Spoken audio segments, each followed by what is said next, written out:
it's amazing how much the medication can actually really dull your emotions. Yeah. And so that was like one reason why I wanted to come off it. And that's the big thing is it's not good, it's not bad, it is what it is, and you just ride the wave of it. And for fat burning purposes, like it's a 24-hour, it's a week window for calories. Like that's if you want to drop fat, it's not about what you do right before. It's what are you doing in the 24 hours? What are you doing for a whole week? What are you doing consistently? You need to give your muscles proper stimulus to want to adapt and grow, and you need to put heavier weight through the body. So you do something and it becomes easy, you need to put more weight or more stimulus through the body in order to adapt. Nutritionists can only work with healthy populations, and dietitians can work with medical conditions such as eating disorders, diabetes, food allergies, things like that. They also work in clinical settings and hospital settings, whereas a nutritionist can't. So we're just more, that's where you come in for fat loss clients, healthy people, but just who want to lose weight or body composition, stuff like that. That's what we can do. Is she too late for Oz style aerobics? Who coaches at 14? 1, 2, 3, job, careers in the field and more. Nutrition, labeling, exposing bullshit. Sweetheart vibes, blasphemy at times. Diet hacks, crunchy is more fulfilling. She reveals why John eats the whole packet of chips. Scrawny legs to Arnie legs. Please help me welcome, this won't make your glutes grow, Sami Smith.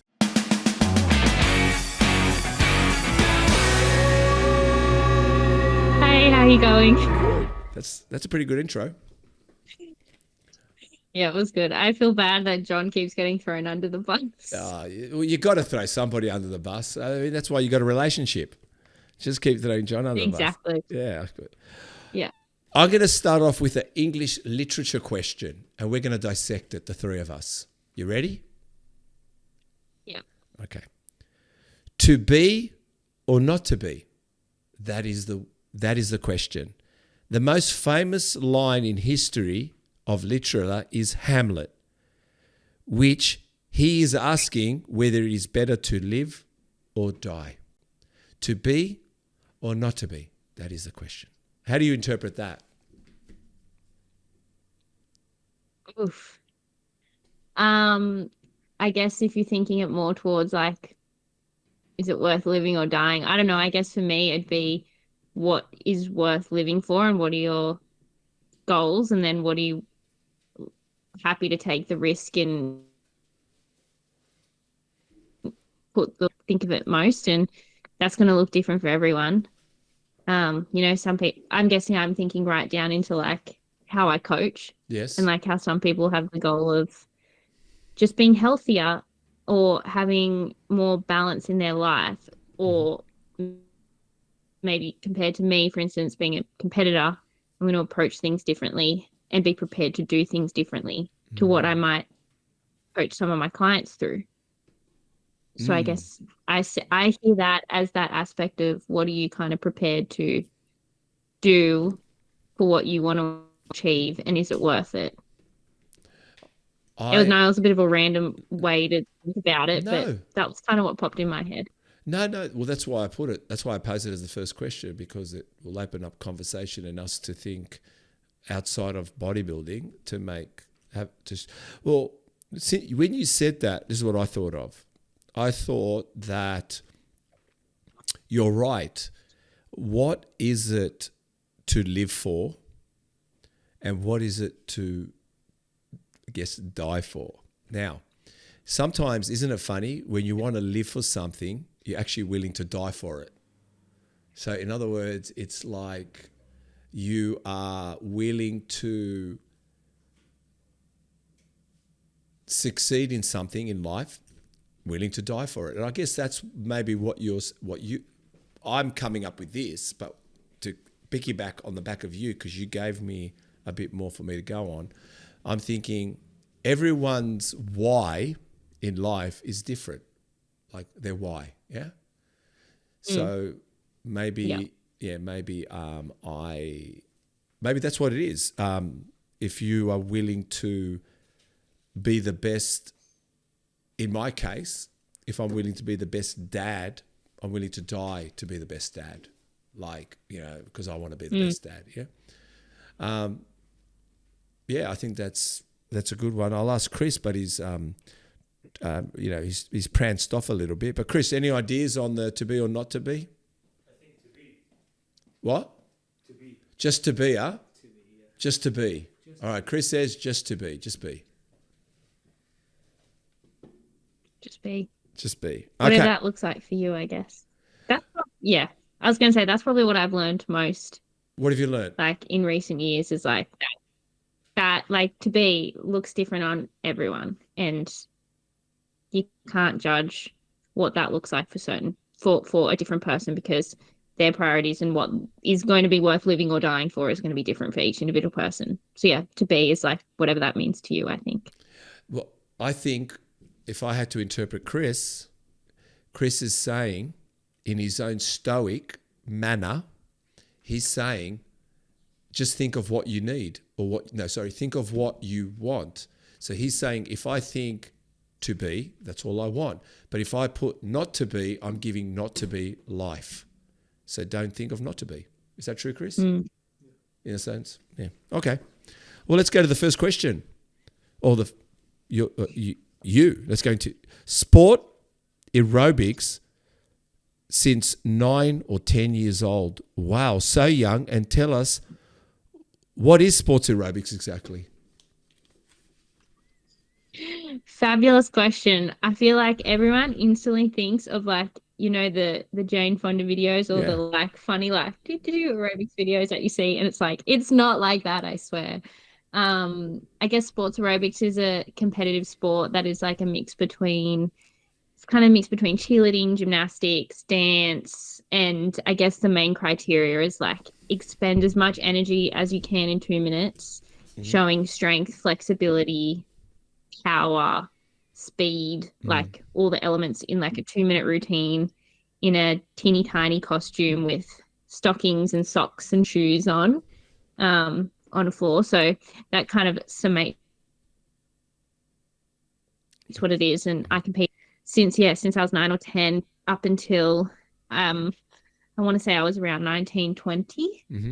I would have been 20 when I finished training for sports aerobics and competing state and national levels, ridiculous amount of medals, won at both levels, in all different categories.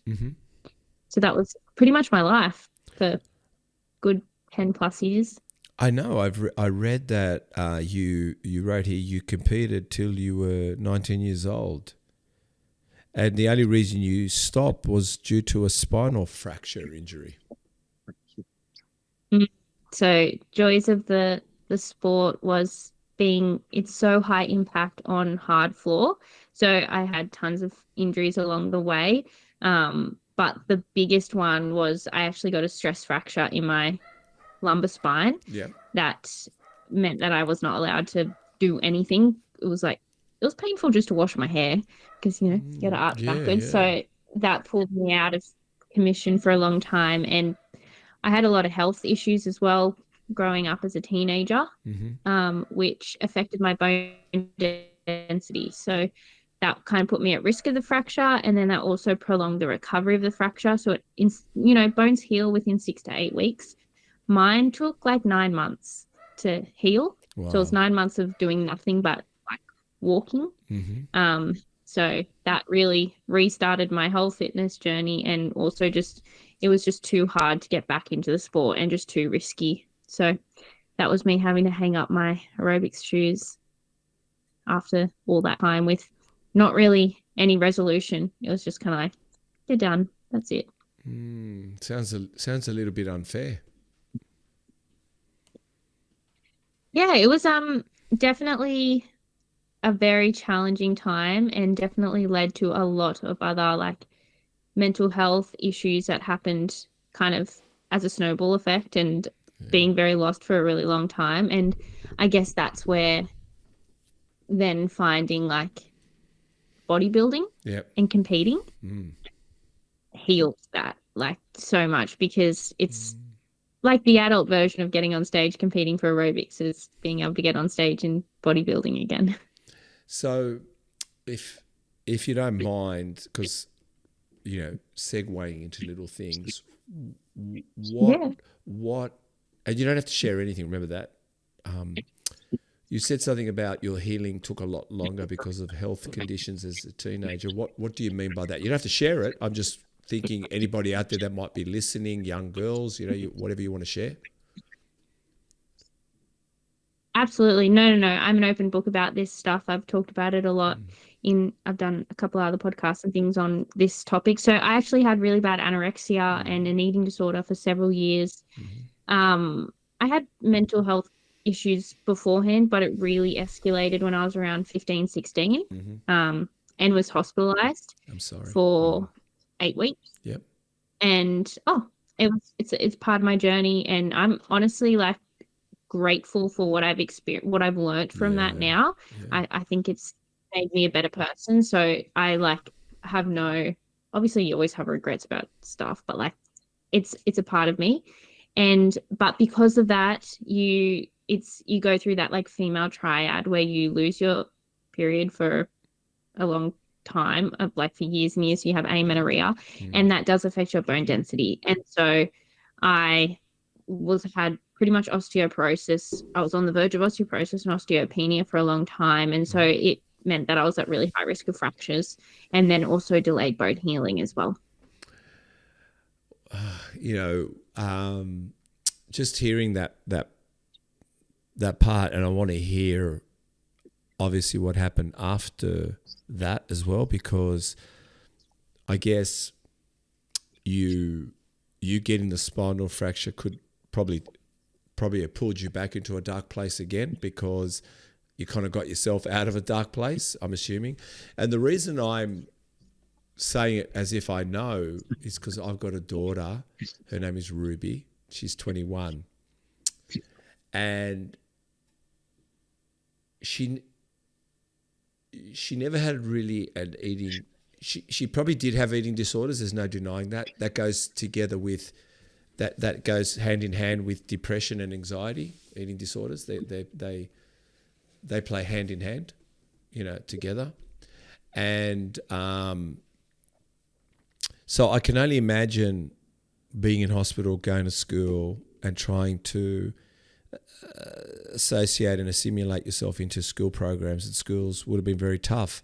So, like I said, well done for getting through that, and also, like you said, looking at it as a lesson. It is a lesson, which I'm sure you're utilizing it today. Hey guys, I just want to say thank you so much to everyone who has subscribed, who is following us on all platforms, but especially here on YouTube. And if you're listening to us on Spotify, please, if you could do us a big favor, which helps us reach more people, get better, bigger, greater. We've already had some great guests anyway. Everyone's been a treat.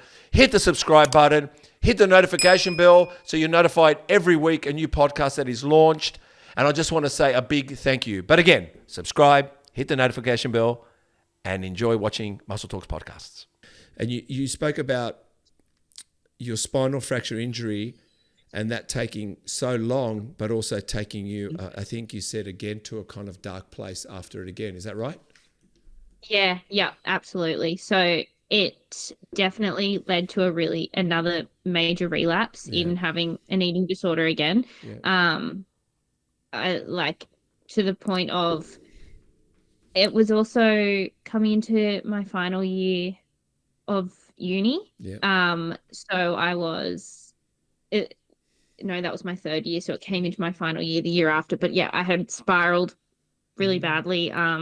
Mental health went to the really, really downhill, was having panic attacks, was incredibly anxious. I was on the verge of, I wasn't going to finish uni, not by choice, as in my health was just getting in the way. But I'm stubborn as all hell, so was not going to let that happen. But yeah, it did spiral really badly for the next 12, 16 kind of months. I was actually in India on placement when it got really, really bad. And my doctor was sitting there getting ready to send me off to a hospital in Sydney, because I was an adult now. So when you're an adult, there's no inpatient support in Newcastle, so I would have been getting shipped off to Sydney. But I, again, stubborn, was like, absolutely not, because then I can't finish uni. So having that kind of attitude really helped. So when you say get through it eventually. ship you to just to hospital in Sydney, is that what you're saying? Yeah.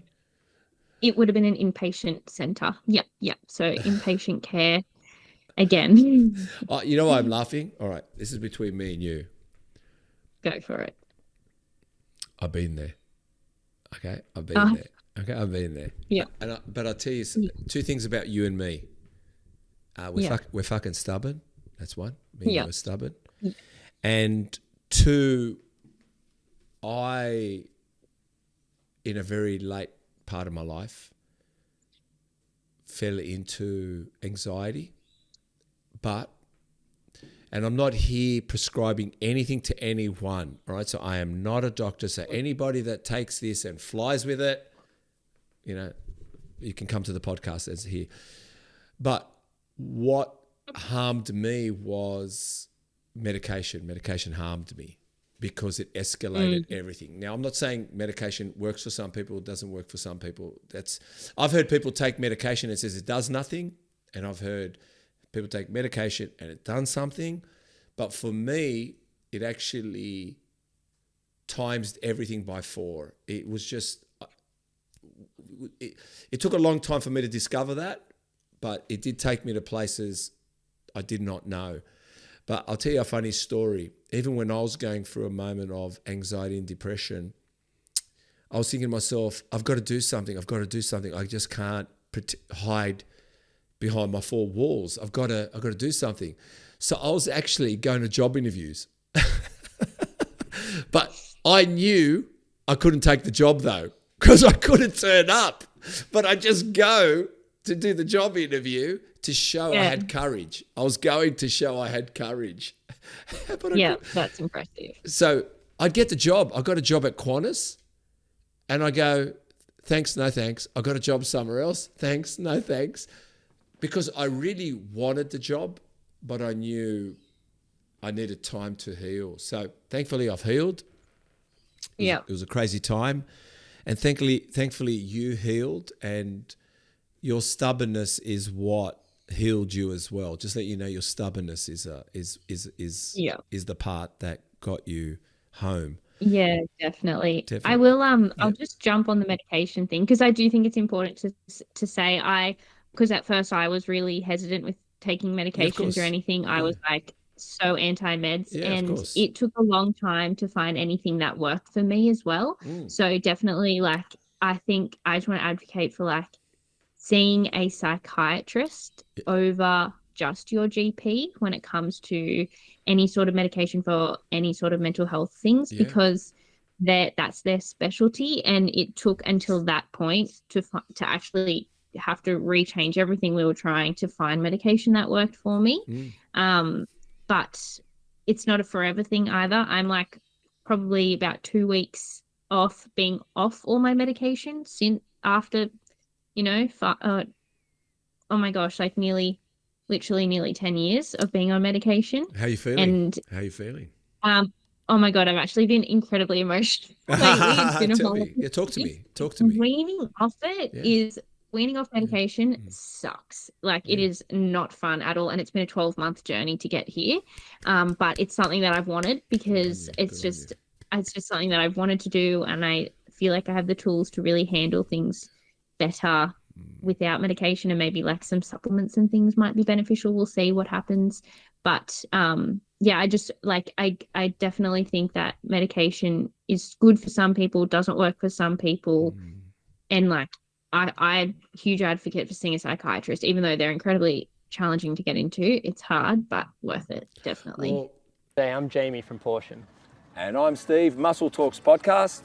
And we heard that you guys are very into clean eating for yourselves, so we figured we'd educate you a bit about clean eating for your dogs.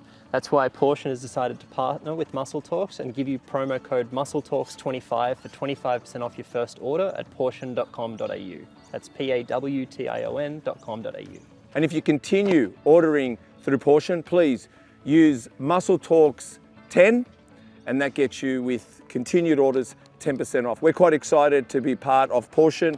I've got a few dogs running around us just as I talk now. So please support not only good eating for ourselves, but I'm sure you want to promote good eating for your loved one, your pet, your dog. So go to pawtion.com.au and use, for your first order, Muscle Talks 25 to get 25% off your first order, and then continued orders, Muscle Talks 10. I'll add to it a little bit. And that's why I said to you, when I said sometimes medication works, sometimes it doesn't work, sometimes it can be an adverse reaction. And also the relationships with your GPs, with your psychiatrists, with your psychologists. Yep, I'm a big, I know, me and you are going to go down the mental health path at the moment, so let's do it. Let's do it together. And maybe you're supposed to talk to me so I can talk to you. But let me say this first. I'm an advocate for psychologists. I'm a big advocate for psychologists because I find psychologists being a good one as well. It's a great non-biased conversation with them, which is great. They can tell you a lot of things that you are strong-minded about, but they can also make you have a different point of view by them explaining it. Maybe you need one. So that's one. The other thing is, I experienced my challenges. Like you're young, so sad, not sad. You sad and happy for you. Same as me, sad and happy for me. My challenges started at 42 to 52. And that blew my mind. Now, I've been off medication myself. I got off medication many times, but this time it was different. And that's what I'm saying is, first and foremost, you weaning off it so slow is perfect. And I'm going to say it out loud. I won't say her name, but I had, and I still care about it a lot. I had a girlfriend, and she was on medication. She needed to come off them, and she asked me to help her, and I said, okay, but we're going to do it in 6 months. So we took 6 months to get off everything. So we did it slow, which she found surprising, being she just wanted to get off it like that. And I said, it's your first time. You need to come off really slow, your first time. Because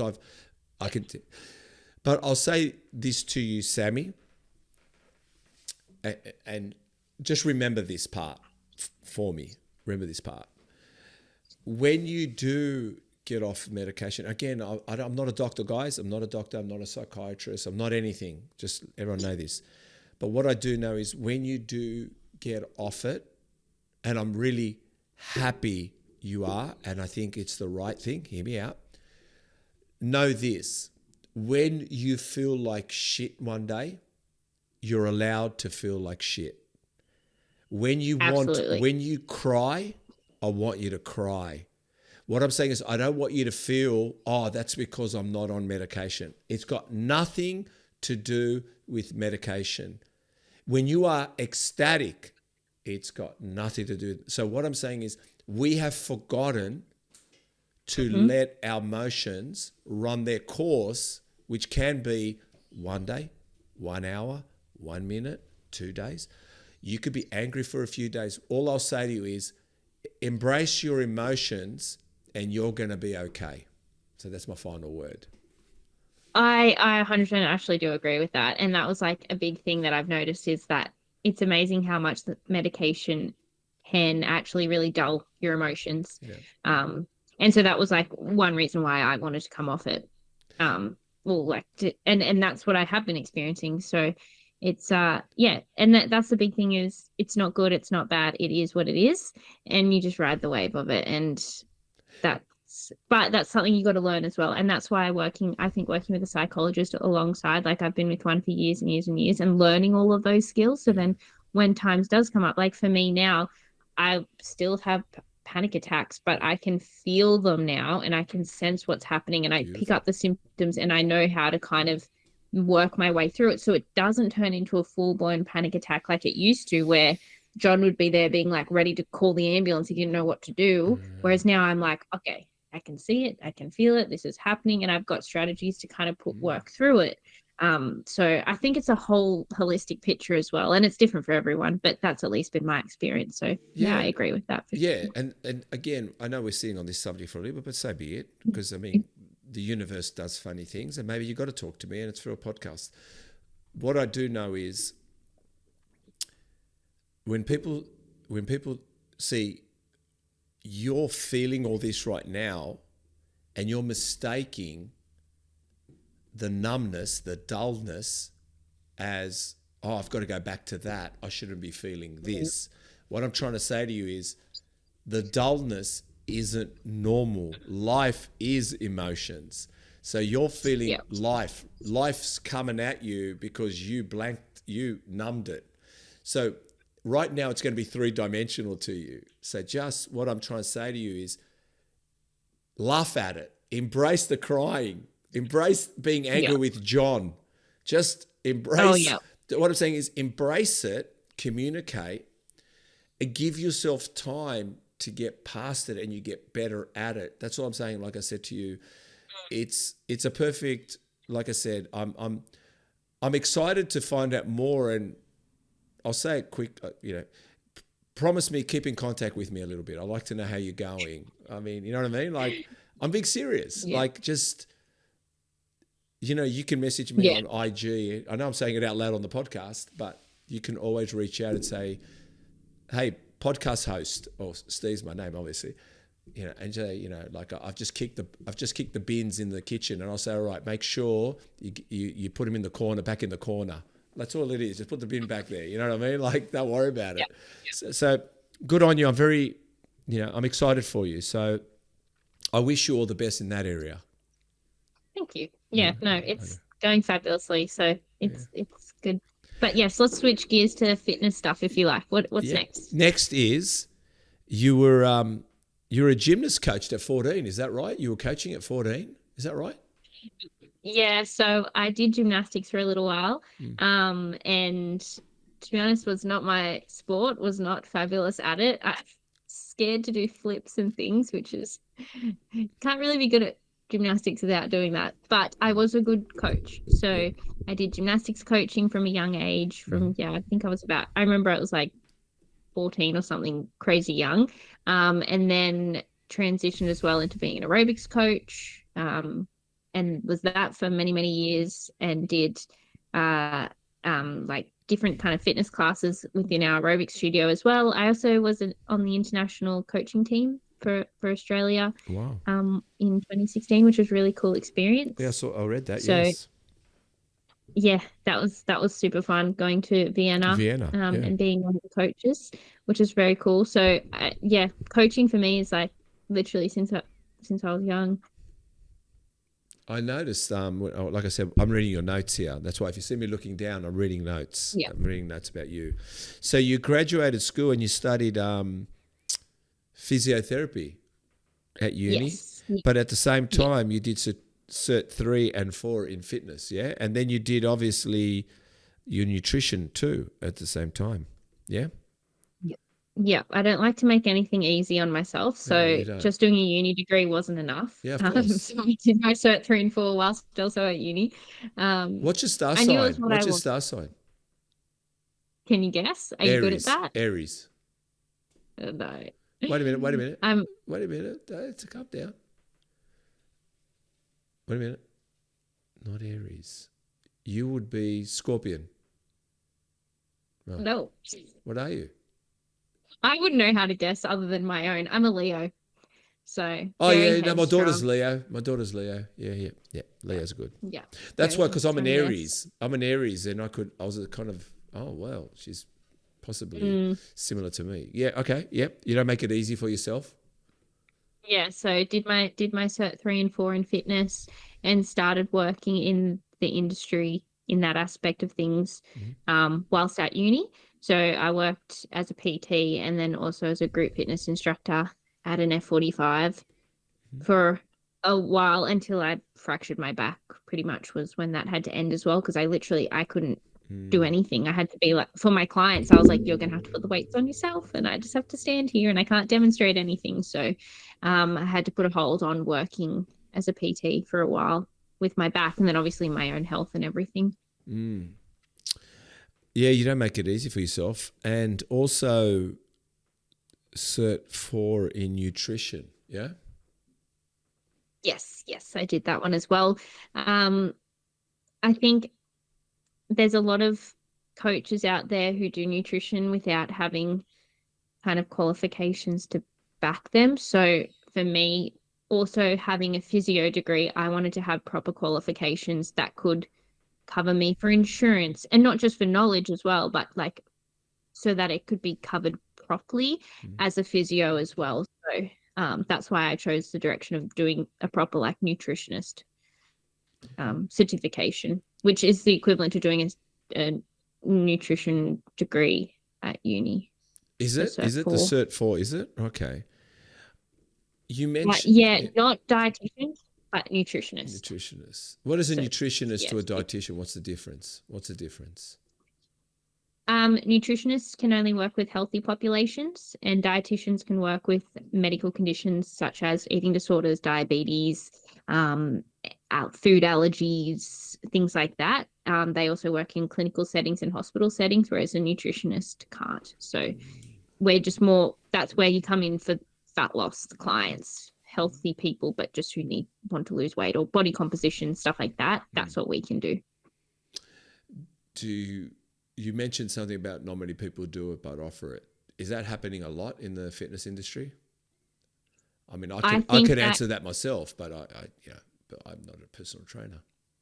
I think especially in the online space, there's a lot of people who are not certified or necessarily formally qualified. And that doesn't mean that they're not amazing coaches or have amazing knowledge and skills, but I do think that for the safety of our clients and of the people out there, it's worthwhile having the proper qualifications and the proper registrations and things. But there's no like authority or proper like registration or anything like that in the fitness industry. Like there is for physio, like we have to be registered every single year, and we have to tick off a number of things before we're allowed to get our registration, but that's just not a thing in the fitness industry. So yeah, that's my take on it. Is I think there are many coaches out there that could potentially put their clients at risk based on not having all the ducks in a row, we'll say. Well, I guess, I mean, I did a PT course around the same age as you. It was a long time ago. I never did it as a profession though, because I had a good job, and I just did it because I enjoyed the industry, and I thought it would be a good part-time job, because that's all that personal trainers were back then. It was a part-time gig, you know what I mean? Yeah. We'd train people early in the morning because people never got up early and before they went to work at 9 o'clock, and people really finished work at 5 o'clock, and we'd train them after 5 or on the weekends. But we'd work our own jobs. We'd go to do our own 9 to 5. Yeah. So things have changed a lot. And also it's funny because back then no one wanted personal trainers. And usually the personal trainers then, I'll let you know, the ones they used to choose, you had to look the part. So in other words, the personal trainer that trained people looked like he could compete. He just looked that way. Like everyone looked a certain way, you know, and it just straight, and all the aerobics teachers looked like Jane Fonda. It was just a different time. Yeah. You know? Definitely. So you started working as a PT, a group fitness instructor, while at uni. Are you sure you don't have European descendants? And because you've got European descendants, you have 3 jobs like all of us? I am half Irish, if that counts. Everyone's Irish. Everybody that does Ancestry.com is from Africa and Ireland. Don't ask me why. Yeah. I know that I am Irish, so my mum was born there, so definitely half Irish. But yeah, I've always had like, I don't know how I did it, but I always had stupid amounts of jobs. Like even when I was more in the like hospitality space, I'd have like a cafe job during the day, and then I would go work at a pub, and then I would go to a nightclub at night. Like I had silly amounts of jobs always. Just always been the way. Why? I don't know. Think I about guess it. Think about it. Just think about why. Yeah.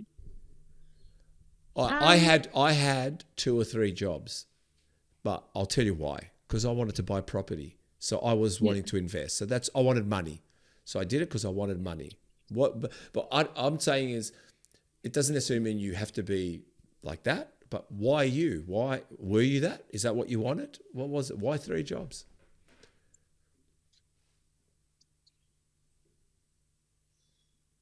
I guess like definitely wanting money, and I think it just felt like the norm. Both my parents are like very highly successful people in their own work places, like incredibly successful, working crazy hours as well though. So possibly for me, it just seemed normal to work all the time because What do they your did. parents do? What are your parents? What are you? What do? Might as well break it down for us. My dad owns his own business, so he owns an air conditioning company. Yep. And then so owning your own business is crazy busy, but it's also a very, very successful business. And and real estate as well, investments and things. And then my mum is a few hats, CEO, or a big director on a couple of boards. She's a huge inspiration to me because she's just like absolutely. She has come up in the business world in the era of like females kind of not really like getting a big, like kind of getting shut down a little bit. She's right on the edge of that. So for her, she's just major successful in everything she does. But yeah, CEO and on the board of directors of a few different Good on her. things, and always headhunted sort of thing. So yeah, so incredibly successful people in their businesses. So I think to me, just seeing that, it was just like normal to have jobs. Yeah, I can see that. Yeah, that's probably it really. And it's not like I probably didn't really need the money, but it was definitely nice being able to squirrel away money and do that kind of thing too. So, no, it's good. But yeah, you worked for it. I'm trying to read the next question if we've already answered it. All right, so let's segue that Cert 4 nutrition thing, and let's chat with. Never ever. This is what you. I think you said. This is what you said. Oh yeah, I wanted to ask you a question. I want to ask you a question. I want your opinion on this post, and it's a nutritional question. Okay, and actually, this is a question or a conversation that's created a lot of havoc from us online. It's really, really cool, divided people and showed actually the dark side of many, unfortunately. But let's chat about it. You wrote, never, ever, ever go to the gym without having a snack. Wait a minute. You posted that 2 days ago, but hear me out. Yeah. It doesn't burn fat. You'll get fatigued halfway through your session and not get any results. So have a snack, your words. Say hour prior or however long it takes for you to digest food. So I want to ask you a question on this, and let's hope that when we launch your podcast that it does go viral, but we don't get a lot of hate.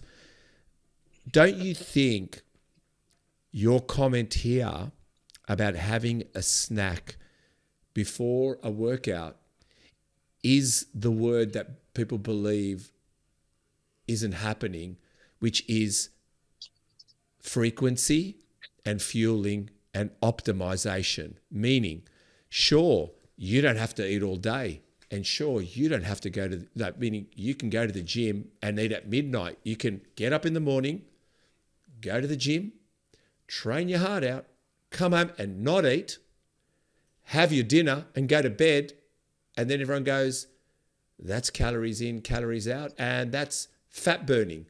But let's look at it when it's not really frequent optimization. And that's what I'm saying is your comment to me telling me frequency matters for fueling and optimizing your best self for that workout, both pre, and then we can talk about post another time. Is that what I'm reading? Yeah, definitely. Like you, I mean, you, for fat burning purposes, like it's a 24-hour, it's a week window for calories. Like that's, if you want to drop fat, it's not about what you do right before. It's what are you doing in the 24 hours? What are you doing for a whole week? What are you doing consistently? Yeah. So that is that aspect of things. And definitely if you are hungry, if you get lightheaded, if you get dizzy, if you're not feeling energized, then you're just going to have a crappy training session. You're not going to be able to train to your fullest. So that was kind of where frequency, I guess, would come into it. It optimizes like your energy, your blood sugar levels, your energy, I don't know, for some people, they like having a fuller stomach. That feeling of being full and satisfied gives them more mental energy as well. Some people, if they're feeling hungry, that's just going to be a distraction as well. But on top of that, it's like, that's more like the mental side of it. And then literally like giving your body carbohydrates, which converted into glucose in your body, and glucose is literally what gives your cells energy. And you store carbohydrates in your muscles. It's everything that you need to literally do anything is carbohydrates and water, and then glucose and water. And then when you're in the gym and trying to train and you want to build muscle and get stronger, you need amino acids, and amino acids is protein. So it makes sense to be replenishing those stores before you train, so you're feeling really good, and then more importantly afterwards, I would say. But I think before is going to be more energy wise, and then food after is going to be more for that recovery and to actually like get the results that you want to get out of your training as well. I know for me personally, if I'm training legs, I need to have like 2 meals, or at least a meal and a good decent like snack before I train. Otherwise I just fatigue out way too quickly. Upper body different, lower body, and that could be partially like a mind game where I'm like, I need this much food before I train, otherwise I'm gonna have a shit session. Oops, sorry, I don't know if I can swear. Hey, no fucking swearing on this podcast. Of course you can swear, just no aqua nails. We don't want nails that look in the aqua color. Oh, you got aqua nails. Beautiful. Okay, yeah, sorry. Okay, so I don't know, part of it will be a bit of a mind game, and part of it is you literally need the energy and the fuel in your body to get through your sessions. That is the same reason as why the endurance runners take carbohydrates during their session, because once you reach past that like 90-minute 2-hour mark, you've depleted of carbohydrates. You need to eat more food. So preparing yourself before training is going to be super beneficial just the same. Do you think that sometimes I wonder why we're recording this. Do you know how fearful I am at the moment to talk about calories, because we've had some of the worst feedback on it. And what's funny is the conversations we're having with people isn't about fat loss, but they keep throwing it to fat loss. And we keep saying, we're not talking fat loss here. So me and you are not talking fat loss, are we? We're not talking fat loss. We're talking about fuel. We're talking about fuel, optimization, building, right? But inside that, you can lose fat while you do that as well. That's the thing. Everyone knows that you can build muscle and lose fat at the same time, but you got to know it becomes frequency of food, optimization, and working it perfectly. Like I said, I lose more weight when I go for a power walk, having something to eat before it. Meaning I will eat a rice cake with a spread of peanut butter and a bit of maple for fuel. And I lose more weight in the week or the month doing that than fasted cardio. Because my body starts to break down and my cognitive behavior dies, and I come home sooner. I'm panicking. Does that make sense? So That's yeah, I was going to go into that. When you said that, I was like, because you're not training as hard. Yeah. It's not anything magical about Yeah. fasted versus not fasted that happens in your body. Nothing magical happens in your body if you're fasted or not fasted when you train. Yeah. That's that 24-hour week, Yeah. etc.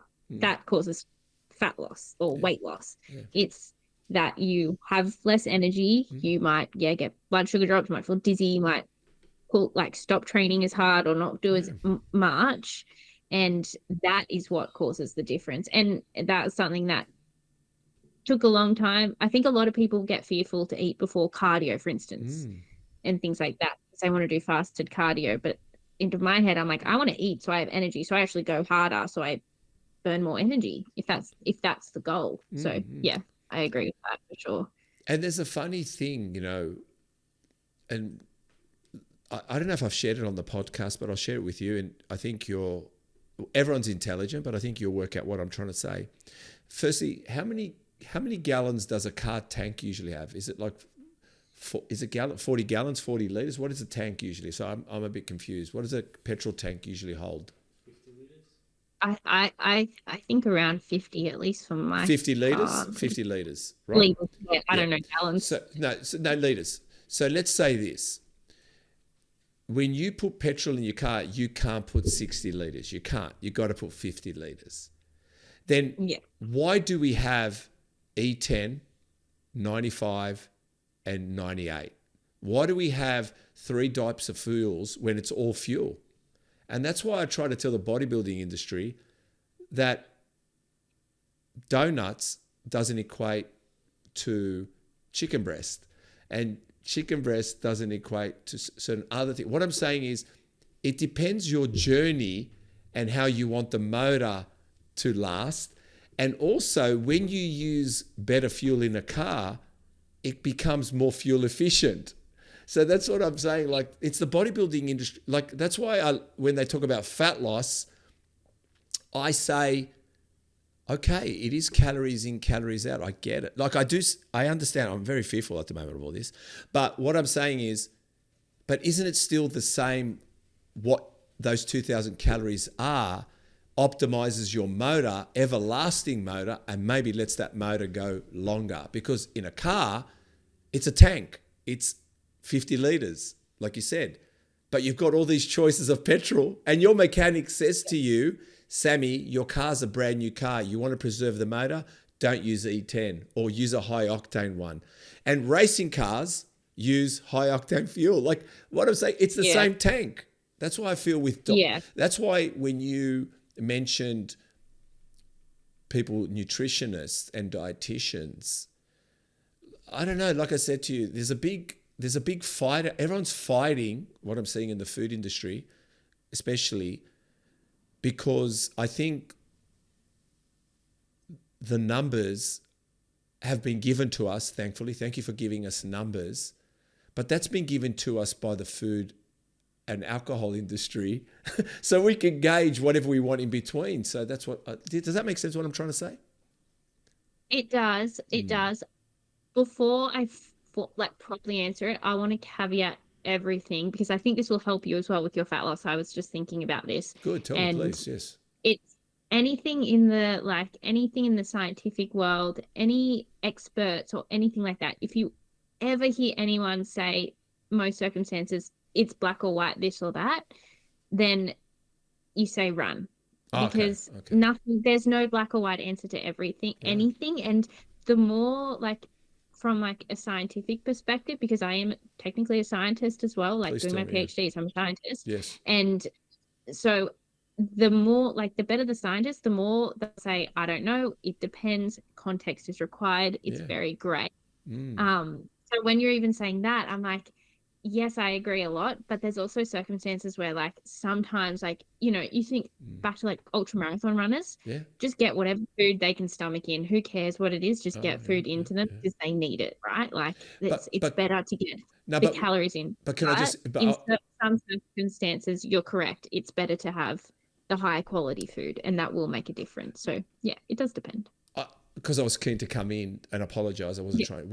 I'm not here to debate it. I'm not, because I'm actually respecting I'm getting your opinion. I want you to, you are my guest, and I really want to learn from you. That's why I asked you, because you were walking around the supermarkets holding food and saying, this peanut butter is lying to you. You weren't saying in those words. You'd say this yogurt isn't any better than that yogurt, and this cottage cheese isn't better than this cottage cheese, right? So it's all labeling. We all know that. I guess what I'm trying to say is, I'm actually not talking about a marathon runner. I'm not talking about a bodybuilder, because we know they're specific. What I'm trying to say is, if we just shaved everything to just one word, which, like I said, it's the biggest word at the moment. Everything is, whatever you say, they're going to say, they're talking about fat loss. But what I'm trying to say is, if it is fat loss, and if it is that simple, then we should not prescribe things that help cell development, brain cognitive behavior, skin and hair, because if it's just fat loss and you can have anything you want, I don't think you can have anything you want and have the result you're looking for. I'm kind of saying that. I'm saying is, there is pros and cons in those numbers. That's all I'm saying. I hope does that make sense, what I'm trying to say? It does. It does. And I do agree aspect of things as well. So, like, because yes, at the end of the day, you can't fight thermodynamics, the law of thermodynamics. You can't create whatever, the law. But you don't want to just lose weight eating crap food, because you're right, it's not good for your health. So you want to kind of balance health with like the fat loss and that's what I'm trying to getting say. into that calorie deficit. And also, like, eating the healthier foods tend to be lower in calories. So eating more whole foods just is more satiating, because you get more fiber and more protein, and like those foods, that's just naturally going to be better choices for fat loss anyways. But yeah, like at the end of the day, it's calories in, calories out. But it's better to eat healthier, because you're going to feel fuller for longer. You're going to look after your health at the same time, which I think is so important when you're in a fat loss phase. Yeah. And like, because you're putting your body under a lot of stress to lose body fat. It's like going against, your body doesn't want to do that. Your body wants to stay in homeostasis all the time. So you're fighting against it. So look after your health as much as you can along the way. And like for instance, potatoes are like one of the most satiating foods you can have when you're dieting. So, and they're good for you, so it like makes sense. So it's kind of like, it is calories in, calories out, but it is better to fuel your body properly. So I do agree, but it's just in that same instance, it's like, it's not black or white. Again, it's like, it's just better to do that, because it is better for your longevity and your health in general.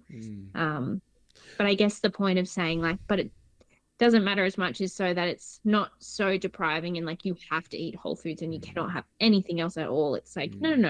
As long as you make it fit within your calorie window, you can still have the enjoyable food, and that's going to keep you adherent to the diet, and it's going to keep you happier because you get to eat the yummy foods as well. So I guess it's balancing health with what are you going to be able to sustain, and that's going to create the results as well. So it's a gray, it's all gray, and depends on the person. It is great, but like I said to you, it's great. I think to finish that off, because we're going to talk about we've got a lot of things about food here with you, because a lot of it's spoken about that. I guess what I'm trying to say, I'm actually not trying to go against the norm. I'm saying is everything is specific to what your goal is. Everything is specific. But if you had to narrow it down to say you want to build muscle, you'll say this is what you need to eat and this is the type of calories you need to have. If you're going to go endurance, this is what you need to eat, and these are kind of the calories. And if to lose weight, this is what you've got to eat, and this is what you need to have in calories. I just think, like I said, it's just eat those calories. I think that's what is spoken out there a lot, and I don't think it's everyone's talking like. Anyway, I'll segue my way out of it now because Yeah. only because I know we agree, but I just feel macronutrients. Definitely. There's a lot. It's an art and a science. It is an art That's and a what science. it It is. is If a- yeah. people ask me for one-off macros and like, can you just tell me what my macros are or what my calories should be? And I'm like, no, because here's an estimate and then we work together and watch how you respond and we adjust along the way because I like that. it's never one particular number anyways. Like you're naturally going to do a little bit more, a little bit less. You're naturally going to eat a tiny bit more, tiny bit less because labels are different. Think like measurements are always going to be a little bit different. So it's always a little bit like this anyways. So yeah, no, I agree. I think one number you can't really do it because it's always going to change a little bit here and there. But I appreciate it because like I said, well, you got here still this diet hack #2. You posted it yesterday. Eat more crunchy food as it is more satisfying than cooked soft food. And if you're wanting a snack while you're cooking your dinner, snack on a side plate of crunchy veggies. It will satisfy you, add micronutrients, and help hit your daily veggie target. Tell us about that. Yeah. Why is crunchy food, I guess, more satisfying than soft food? I actually read a study on it, and I have the label written down somewhere in my notes for this post. But I actually read a study that crunchy food subjectively was more satiating, and it makes sense because you're chewing. You've got to like your brain processes that as like you're chewing for more, so it thinks more food's going in, kind of thing. So yeah, there was actually a study. The short of it is to say that subjectively people found eating crunchy food more satiating, and then it was easier for them to stick to their diet. Yeah, I know. I'm with you. Where was the study? I've just got to ask that question. Who did the study?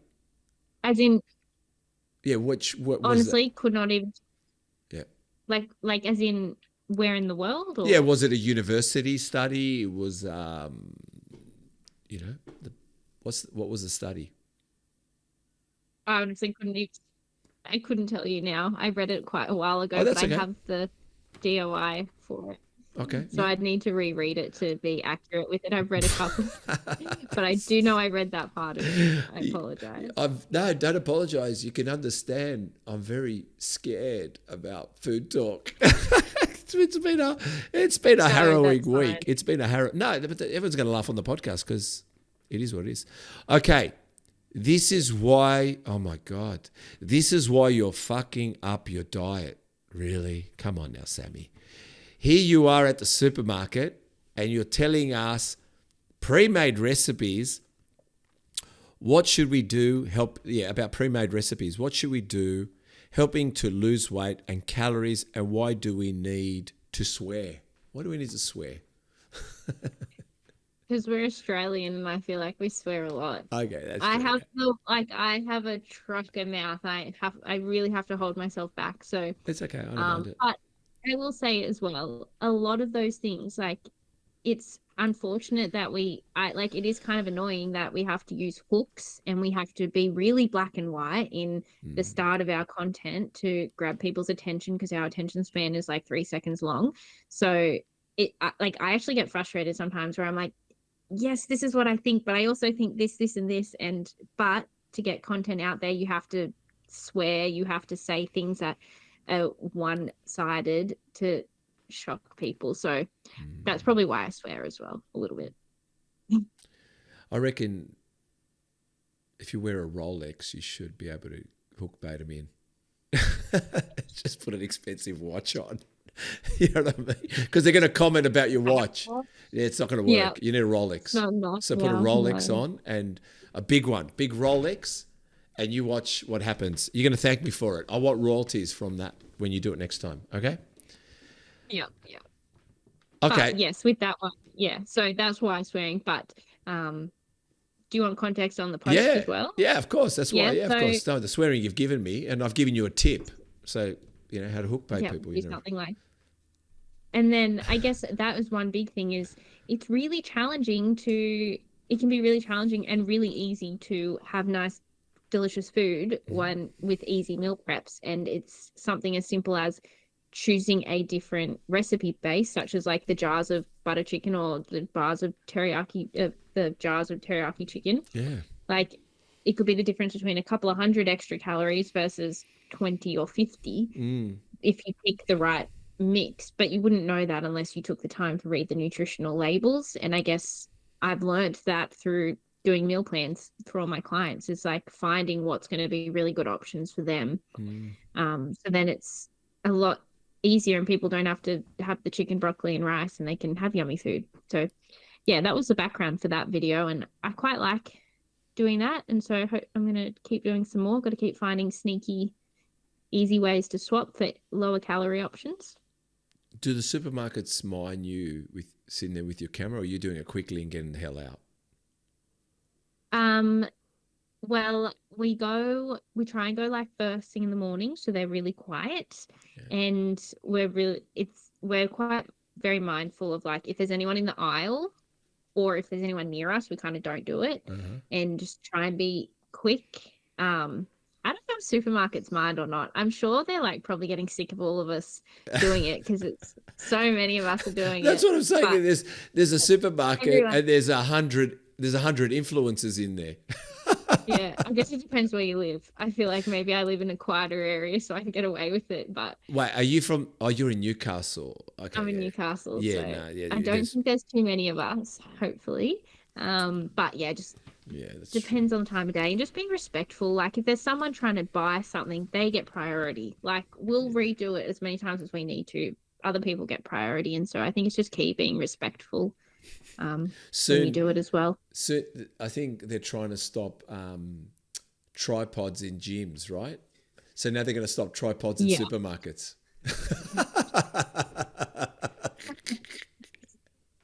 Yeah. God. Yeah, you can't have a tripod in my gym.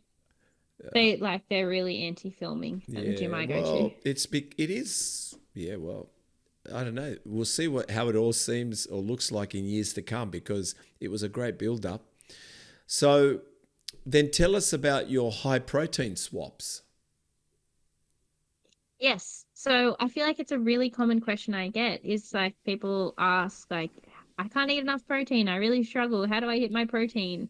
So finding easy swaps, such as like just picking a yogurt that's higher in protein or pairing things together to make better options. Like some people I feel like people are afraid to break the norm of certain food things. Like you have eggs, it's normal to just have 2 whole eggs and that's it, because that's just what a cafe does. So that's what people just think is conventional. So it's like, well, why don't you just add some egg whites and then you'll have more protein? Or, so I think, or I know it's a big thing now, but like if you have a yogurt, add some protein powder to it. Like it's not illegal to do it, or add some protein to your oats. Or if you're really struggling, just have a shake, or have more of what you're already having. And I think that a lot of people get stuck in that conventional way of eating and cooking. So trying to be like, here's some easy swaps you could do or things you could add, and it's okay to be adventurous and have something that's unconventional if that's what's going to hit your nutritional needs. Yeah, no, I agree. It's funny, how you guys are reading the back of the packs. You are, like a lot of people are now. Everyone's reading the back. How old are you? I know you never ask a lady, but how old are you, if you don't mind me asking? I'm 28. All right, 28. So, I'm 55. But when I was your age, I feel like an old man, but when I was your age, no one read the back of the pack and it wasn't so informative. It was informative, but not so. And I used to read the back of the packs all the time. And my wife at the time, she was always annoyed with me. She goes, can't we just get this thing done? And I said, I want to know how much protein. Like back then, we focused more on carbs, proteins and fats. There wasn't such a calorie thing going on. There probably was. I didn't know about it. But what I'm saying is it was more like, but it's funny now, everyone reads the packs. Everyone's pulling out the packs, everyone's reading. So not only is there a lot of tripods at the supermarkets, everyone's in there for hours. Everyone's in there reading away. So also tell us about proteins that are advertised, but the ingredients don't match the nutrients, and how labeling can be delivered, as I've seen it together with peanut butter and some yogurts too. You even mentioned cottage cheese, that the same ingredients, different labels.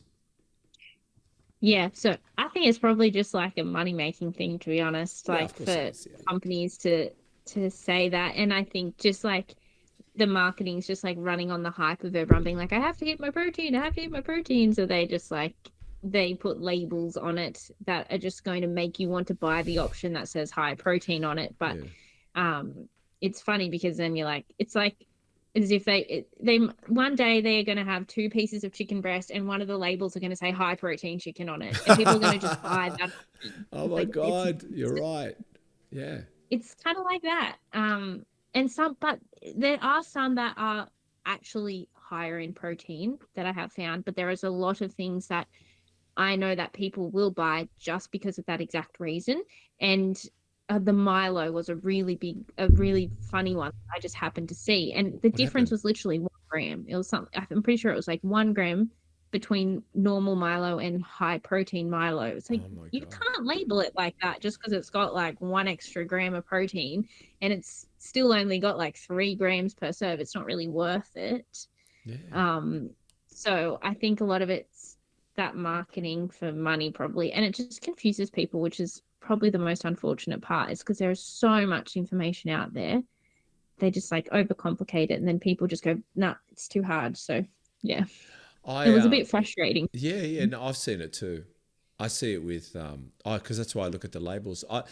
I think the moral of the story here is that when you are buying, say, cottage cheese or yogurt, how about spend a bit of time reading all the labels to find out that maybe the yogurt you're looking for and what you need is possibly not the one that says the words in the front. Maybe you should just have a look, because also sometimes it could have all the great calories and it can have all the right numbers that you're reading, but then you look at it and it's got a thesaurus of ingredients. So you've got to sit there and think to yourself, do you prefer more natural ingredients like 3 ingredients yogurt over a yogurt that's got a lot of ingredients? Does that make sense? There's a lot to look into. Absolutely. Yeah, for sure. And in thinking of that too is for some people, like say for instance, if you're a bit sensitive to gluten or you can only tolerate so much gluten food, and then you get the high protein gluten pasta, some of them, the reason why they're high protein is because they add extra wheat gluten to it because that's a protein source. Yep. So like that could affect someone's tummy and not be the right option. You might be better off just getting the normal pasta and then adding some extra chicken to it, for instance. So yeah, some cases like that. And like same as the yogurts, they're all like, I've looked at all the labels and like all the kind of known high protein yogurt brands, they're all pretty much the same. Like across them all, that like when it comes to the nutritional values, but some of them are better tolerated by people than others, depending if they have a lactose intolerance or anything too. So it's not always like go for the best label. Sometimes you can just go look at the cheapest option and it's probably going to be the same, or go for what you digest. Always go for what you digest the best. But yes, there's always tons of factors involved as well when it comes to like what you choose in that aspect. It's funny, because I got Greek background, and we eat Greek yogurt before everyone knew about Greek yogurt, right? So we eat Greek yogurt and everyone goes, oh my God, I love Greek yogurt. And when I was a kid, Greek yogurt was disgusting. So we'd put sugar on it because it was a delicacy. So we'd put Greek yogurt in a bowl, but not thick, like just run it in the bowl. And then we grab sugar and we'd sprinkle it on top. And that's how we ate it as kids, right? That's what we ate, how we ate Greek yogurt, right? Yeah. But the funniest thing is did you know that Greek yogurt is not cow milk? That's the thing. Like It's not cow milk. officially. No, yeah. So even though they call it Greek yogurt, it's actually sheep. Ah, And that's why I did not know. Yeah, that's why I buy sheep's yogurt and go have a look at the ingredients. You're paying more. You're paying for 1 kilo tub, $11, $12 for sheep and goat. But when you turn it around, you're going to be shocked. It's only got one ingredient, sheep milk, nothing else. Yeah. So what I'm getting at is they call it Greek yogurt because they've created the flavor, but Greek yogurt is sheep. And that's why when we grew up, we didn't have as much sinus or whatever it was just different yogurt. And when I go to Greece, my auntie or my grandmother was making yogurt in the shed from sheep's milk. So what I'm saying is, there is yogurt from cows. We're not saying there's not yogurt from cows, but an authentic Greek yogurt is sheep. So there you go. I'm just letting you know, sheep yogurt. That's a fun fact. I did not know that. I have tried sheep's yogurt before in the past because of it is tolerated better for some people with like lactose intolerances and things. I have tried it. Yeah. Was not a fan. But that's why. But that's true Greek yogurt. You're not a fan. That's what I'm saying. That's Greek yogurt. Yeah. So that yogurt there, you know what's good about the sheep yogurt? It's got pretty good protein in it. But the great thing is, if you want it to taste better, what are you wearing? Muscle Nation's protein mix would go great with it. Especially their... It goes good with the So what I'm saying is, all you need to do is grab a scoop of protein powder, mix it in, and you've got a beautiful sheep's Greek yogurt. There you go. See, there you go. There's a hack. Okay. Perfect. We're going to do a hot topic. Are you ready? Go for it. All right. Did you know that we have an unknown planet in our solar system? Wait, Chris is like, what? What about you? Did you know there's an unknown planet? No. Okay. I'm scared of the sky. Yeah. Which planet is unknown and which planet is most secret? Do you know this, guys? Tell me you know it. Oh my God. It's called Planet 9 and it's in our solar system. Yeah. There you go. Yeah. And guess what else? This planet is it's the 9th planet in our solar system and they're questioning it. But this planet is 10 times the size of Earth. It's 20 times farther from the sun than than Neptune or whatever it is. It takes, sorry, I'm just reading my notes. Sorry, I'm still reading it. It takes 10 to 20,000 years to make a complete orbit around the sun. And it's called Planet 9. I know. Google it. Google it. Did not know that. So my question is, do you think the Earth's flat? No, not at all. Chris? Not at all. Is the Earth flat? Do I think it's Yeah, I'm asking you, is the Earth flat? no. No. And what about you, Sammy? Is the Earth flat? Oh gosh, no. It's But you didn't even definitely- know there was Planet 9. So how can I believe you? Is Planet 9 flat? I think that's been debunked by a lot of like other scientific things. Oh, God. Anyway, tell us about Newcastle. Did you grow up there? Yes. And tell us about John and the 2 dogs. And what is it with whippets? They look like anxiety on steroids. So accurate. Like children, like mother. You know what they say. You got to look like your dogs. Yeah. Like my whippets. So Newcastle, I don't know, it's 2 hours north of Sydney. I live on the beach. I'm literally like, give me 2 minutes, 3 minutes, and I'll be on the sand. So Yeah, I nice. live right across from the beach, which is super beautiful. I saw that you were out there this morning. 0 degrees, huh? Zero degrees. Yeah. Oh, that was my client, not me. Oh, your No, client. Yeah, they were at a farm. I'm a wuss with the cold. She lives in Canberra, I think. Oh, yeah. Okay, yeah, that's So good. she get, but no, I will be going for a walk after this with the boys, at the beach. Mhm. So yeah, that's Newcastle. John, we've been together now for nearly 5 years. Oh, Be that's 5 nice. years at the end of this month. Yeah.